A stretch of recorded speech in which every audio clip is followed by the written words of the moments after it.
12장은 예수님과 바리새파 지도자들 사이에 논쟁을 주로 다루고 있습니다. 크게 두 가지인데요. 첫 번째는 안식일 논쟁입니다.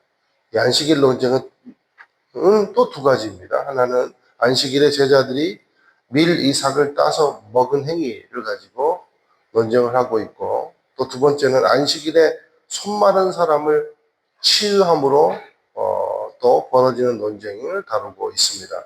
그 두 번째 논쟁이 이제 오늘 본문인 바알 세불의 논쟁입니다. 22절에서 24절까지 보니까 예수님이 귀신 들린 사람을 고치고 치유하셨는데 정반대의 평가가 지금 벌어지고 있다는 겁니다. 첫 번째 평가는 일반 시민들의 평가입니다. 일반 시민들은 예수님이 귀신을 쫓고 병을 치유하시니 이분이 혹시 우리가 기다리던 메시아가 아닐까? 그렇게 의견을 모았습니다.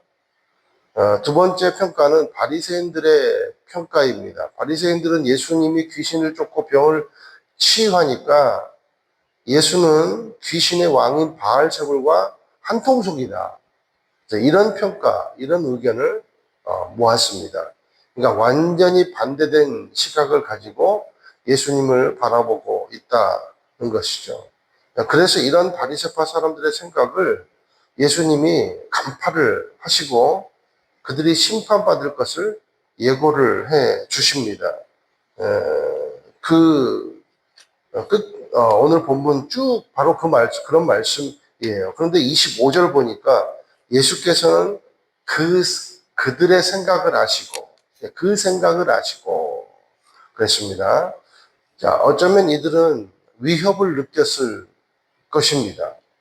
사람들이 예수를 메시아로 알아보고 예수님의 인기가 점점 올라가니까 반대로 자신들의 입지는 줄어든다고 생각을 한 것입니다.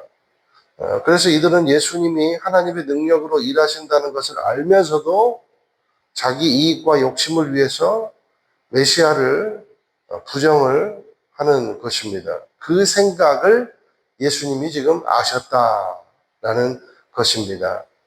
자, 이 지도자들입니다. 지도자들이 하는 역할이 뭡니까? 백성들이 진리를 찾을 수 있도록 도와주고, 그리고 그 길로 안내를 해야 하는 역할이 지도자들의 역할이 아니겠습니까? 그런데 오히려 하나님 나라보다는 자기들이 세운 기득권이라는 나라의 혈안이 되어 있더라라는 거예요. 그래서 돈이 우상이 되고, 권력이 우상이 되고, 명예가 우상이 되어서 예수를 부정을 하는 것입니다. 그러니 예수의 인기가 올라갈수록 저들은 불안에 떨고, 그리고 심지어 궁지에 몰렸다고 생각을 하는 것이죠.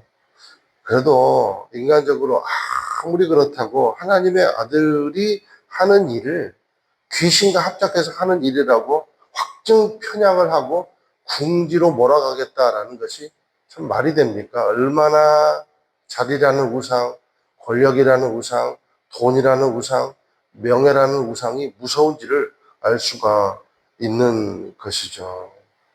여기 보니까 너희 아들들은 누구의 힘을 빌어서 귀신들을 쫓아내느냐? 그러므로 그들이야말로 너희 재판관이 될 것이다. 27절에 그렇게 나와 있죠. 이 말은 예수님의 바리새인들에 대한 역공이라고 볼 수가 있습니다. 자, 여기서 너희 아들들이라 그랬습니다. 너희 아들들은 실제 혈연이기보다는 바리새인들의 제자들을 말합니다. 당시에도 바리새인들의 제자들이나 그리고 유대인 축사가들이 있었다는 거예요. 왜냐하면 종교 국가니까. 그렇죠? 당연히 축사하는 사람이 예수님 이외에도 있었겠죠. 그러니까 어떤 의전이나 주문을 통해서 이 귀신들을 쫓아내는 은사자들이 있었는데 예수님의 반박은 이겁니다. 내가 바알세불을 힘입어 귀신을 쫓아낸다면 너희들이 키운 제자들도 귀신의 힘을 빌어서 귀신 쫓아낸 거 아니겠느냐?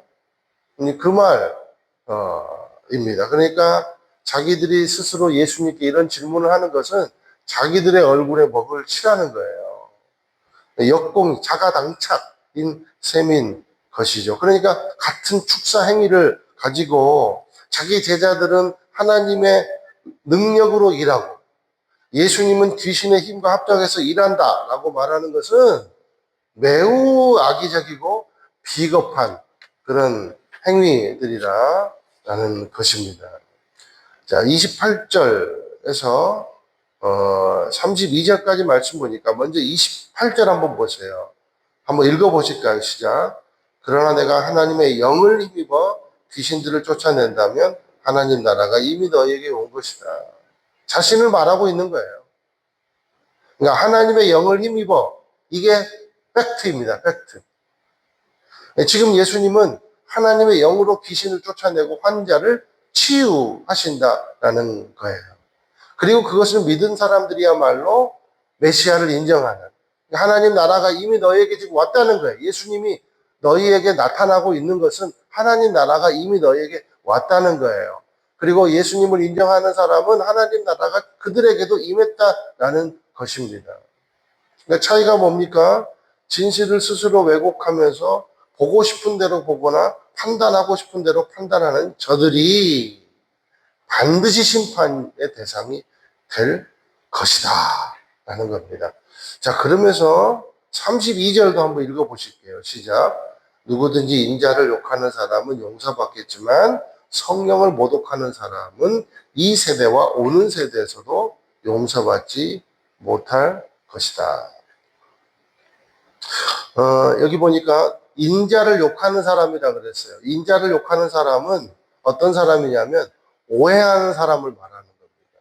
그러니까 예수님의 겉모습만 보고 오해하고 비판을 했는데 나중에 와, 이건 내가 잘못됐구나라고 회개를 하면 그 사람은 용서받는다는 겁니다. 누가 있습니까? 사도 바울이 있잖아요. 바울도 처음에는 예수님을 오인하고 교회를 핍박했잖아요. 그런데 나중에 다메섹 도상에서 회심을 하고 그가 불세출의 선교사가 되지 않습니까? 왜 가능해요? 용서받았기 때문에. 이런 사람은 용서받을 수 있다라는 것입니다. 그런데 뒤에 보니까 성령을 모독하는 사람은 용서받지 못한대요. 어떤 세대든지 용서받지 못한다라는 겁니다. 이 말은 성령 하나님의 권능이 명백히 나타나고 있음에도 불구하고 그것을 어떤 목적에 의해서 의도적으로 왜곡하는 것을 말합니다. 그러니까 100번 양보해서 성자 하나님을 사탄과 합작한 분이라고 하면 어떻게 용서받겠어요? 알면서도 그렇게 말하니까. 그것은 악한 행위로 37절의 말씀 보니까 반드시 죄가 있다고 판정받게 될 것이다 라는 거죠. 33절, 35절 말씀 한번 읽어보실게요. 시작. 나무가 좋으면 그 열매도 좋고 나무가 나쁘면 그 열매도 나쁘다. 나무는 그 열매를 보면 알 수 있다. 독사의 자식들아, 너희가 악한데 선한 것을 말하겠느냐? 마음에 가득 차 있는 것이 입 밖으로 흘러나오는 법이다. 선한 사람은 선한 것을 쌓았다가 선한 것을 내놓고 악한 사람은 악한 것을 쌓았다가 악한 것을 내놓는다. 여러분의 나무는, 여러분은 어떤 나무입니까? 우리는요, 예수님이 우리 나무 뿌리세요. 그러니까 우리 안에는요, 선한 것이 지금 쌓이고 있다는 거예요. 그런데 악한 것을 내놓으면 우리가 바리새인과 같은 꼴이다라는 것이죠. 여러분 믿으시기 바랍니다. 저와 여러분은 의의 상수리 나무인 줄로 믿습니다. 악한 사람은 그럼 누구인가? 마음에 악을 쌓고 그 악한 것을 내려오면서 사는 사람이 악한 사람이라는 겁니다. 그래서 학식과도 무관하고 그리고 배경과도 무관합니다. 어디 사는 것과도 전혀 상관없습니다. 얼마나 그 안에 손을 쌓고 있느냐가 문제다라는 것이죠. 사람의 입에서 나오는 말은 그러니까 순간적인 내뱉음이 아니라 평소 마음에 쌓아놓은 저장고에서 꺼낸 결과물이다라는 거예요. 바리새인들이 예수님의 사역을 보고 바알세불이라고 비난하는 것은 그들의 마음속에 이미 하나님에 대한 거부감과 그리고 교만, 악독이 가득 쌓여 있기 때문에 터져나온 당연한 결과더라라는 겁니다. 이런 말이 있어요. 입술의 말은 마음의 주소다. 지금 내뱉은 말이 바로 내 정체성이다 라는 것입니다. 그러므로 우리가 입술을 조심해야 되겠습니다. 혹시라도 내 안에 아직도 남아있는 망령된 행실이 있다면 끊어야 되겠습니다. 우리의 삶에서 우리의 욕심을 채우기 위해 하나님의 말씀을 차용하고 그리고 고집한 부분은 없는지 돌아보고 다시 한번 우리가 순전한 마음을 가지고 하나님의 말씀을 대하게 되는 그런 하루가 되기를 예수님의 이름으로 축원을 드립니다.